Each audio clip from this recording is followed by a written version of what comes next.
Last week, Winnipeg serial killer Jeremy Skibicki was sentenced to life in prison with no chance of parole for 25 years for murdering 4 Indigenous women.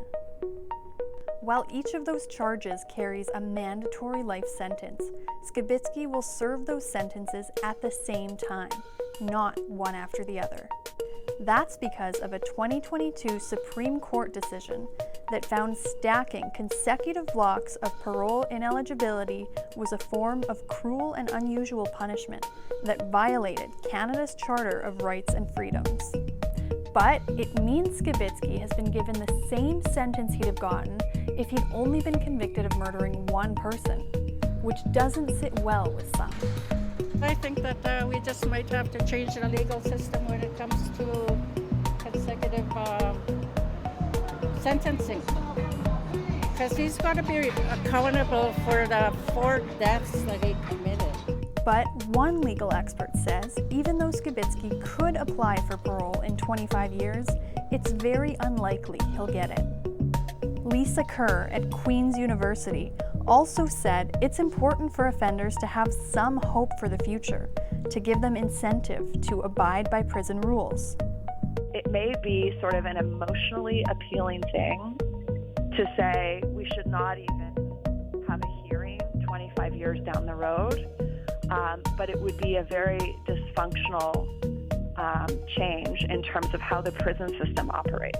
The judge presiding over Skibicki's case said he would have given the serial killer a longer sentence behind bars, but couldn't due to the Supreme Court decision. That decision means it's now up to Parliament to decide whether changes to the law are needed.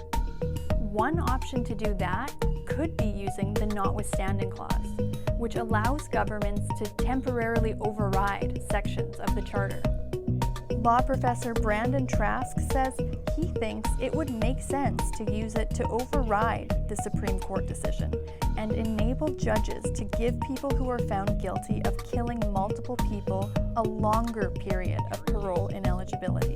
I think this presents a unique opportunity for using the notwithstanding clause because, again, it's targeted just at the most heinous offenses committed by individuals who not only killed, absolutely horrific on its own, but killed repeatedly.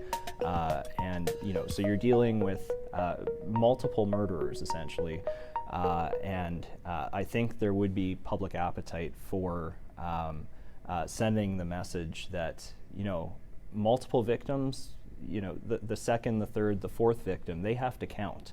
But other experts like Kerr say that would be an extreme measure, especially since the federal government has never in its history used the notwithstanding clause.